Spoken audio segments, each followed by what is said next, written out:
Inilah 4 amalan Pak Roh, pemilik rumah utuh meski diterjang erupsi Gunung Semeru. Erupsi Gunung Semeru meluluh lantakkan banyak bangunan. Namun, ada sebuah rumah yang tetap berdiri kokoh di tengah bangunan lainnya yang runtuh. Rumah ajaib ini milik warga Dusun Renteng, Desa Sumberwuluh, Kecamatan Candipuro, Lumajang. Hingga kini, rumah tersebut utuh, meski awan panas guguran menerjang dusunnya pada Sabtu 4 Desember 2021 sore. Rumah milik Pak Roh ini menyimpan sejumlah rahasia ilahi, karena awan panas tak singgah sedikit pun ke dalam rumah tersebut. Detik.com mencoba menilik kondisi rumah melalui kaca. Rumah milik warga asal Madura ini tetap utuh meski dihajar awan panas guguran Gunung Semeru. Terlihat perabotan rumah juga masih utuh dan ada sejumlah foto di dinding rumah. Tak hanya itu, ada pula sepasang burung lohpit yang masih hidup. Keduanya bertengger di dalam sangkarnya. Lalu, ada sebuah kolam ikan yang berada di sebelah kanan rumah juga tidak rusak. Bahkan, tidak terlihat ada abu vulkanik yang masuk ke kolam tersebut. Keajaiban rumah ini masih menjadi teka-teki di masyarakat. Apalagi, rumah itu berada di tengah pemukiman warga di Dusun Renteng, di mana semuanya hancur dan menewaskan sebagian penghuninya.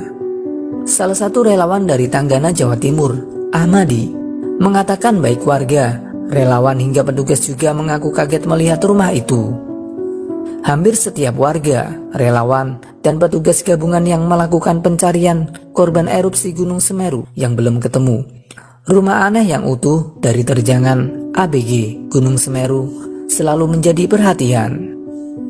Sementara itu, warga desa Sumberwuluh, Romli, mengatakan Pak Roh merupakan warga pendatang asal Madura. Sehari-hari, dia bekerja sebagai penambang pasir. Romli mengatakan, rumah Pak Roh memang utuh, dan harta benda di dalam rumahnya tidak ada yang rusak. Dia menyebut, hal ini merupakan suatu keajaiban, dan hanya Allah Subhanahu wa Ta'ala yang tahu. Terungkap, ternyata pemilik rumah utuh saat erupsi Gunung Semeru selalu melakukan 4 amalan ini. Pemiliknya adalah Wadiman, 55 tahun, atau biasa dipanggil Pak Roh. Pak Roh juga merasa heran melihat rumahnya yang masih utuh dan berdiri tegak, tidak seperti rumah warga lainnya. Rupanya, Pak Roh selalu mengamalkan 4 amalan yang tak pernah putus dilakukan, termasuk saat memperingati Maulid Nabi Muhammad SAW. Sebelum Pak Roh angkat bicara, video soal rumahnya yang lolos dari lahar Gunung Semeru sudah viral di media sosial. Diketahui, rumah yang selamat tersebut merupakan milik Pak Roh.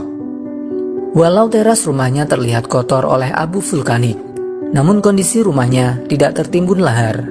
Rumahnya tampak masih kokoh. Hal tersebut menimbulkan kekaguman dari khalayak terkait sosok Pak Roh ini. Publik dibuat penasaran dengan amalan apa yang dilakukan Pak Roh, sehingga rumahnya bisa lolos dari amukan lahar panas Gunung Semeru. Menjawab rasa penasaran publik, Pak Roh akhirnya angkat bicara. Dikutip dari akun Instagram Tribun Jatim, Pak Roh bersyukur rumahnya sama sekali tidak hancur akibat terjangan lahar Gunung Semeru. Rumah Pak Roh sama sekali tidak rusak. Erupsi itu enggak masuk ke rumah saya, cukup di jalannya aja. Kaget lihat rumah tetangga saya habis, ujar Pak Roh. Ditanya soal amalan apa yang membuat rumahnya masih berdiri kokoh saat diterjang lahar Gunung Semeru, Pak Roh langsung bercerita bahwa amalan utama yang ia rutin lakukan adalah sholat 5 waktu.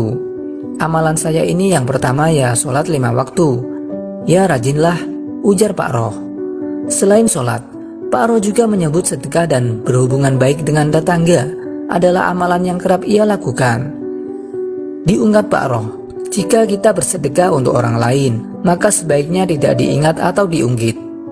Bersedekah, kalau bersedekah jangan diingat-ingat. Berhubungan baik sama tetangga, saudara, bersedekahlah yang banyak. Apa yang dibutuhkan sama tetangga, ya saya beli. Saya dikasih uang gak mau, ambil aja kalau mau, pungkas Pak Roh. Amalan keempat yang sering dilakukan Pak Roh adalah mengaji. Saya rajin tiap maulid baca surat Yasin 3 kali. Al-Ikhlas 31 kali, Al-Quran khatam 3 kali tiap maulid. Ujar Pak Roh. Perihal posisi rumahnya, seharusnya tempat tinggalnya itu ikut hancur akibat terjangan lahar Gunung Semeru. Sebab posisi rumah Pak Roh berada di posisi bawah. Rumah saya datarannya dari jalan sama dengan rumah orang lain. Malah lebih turun punya saya, akui Pak Roh. Harusnya kalau ada erupsi, rumah Pak Roh ikut terhempas, tanya wartawan. Ya, harusnya rumah saya terkena imbas Gunung Semeru. Paling tebal punya saya, soalnya punya saya di bawah paling turun. Sekarang tambah turun punya saya tanahnya. Di depan rumahnya udah tinggi. Kalau jalan mau ke rumah, posisinya turun karena abu vulkanik, ungkap Pak Roh.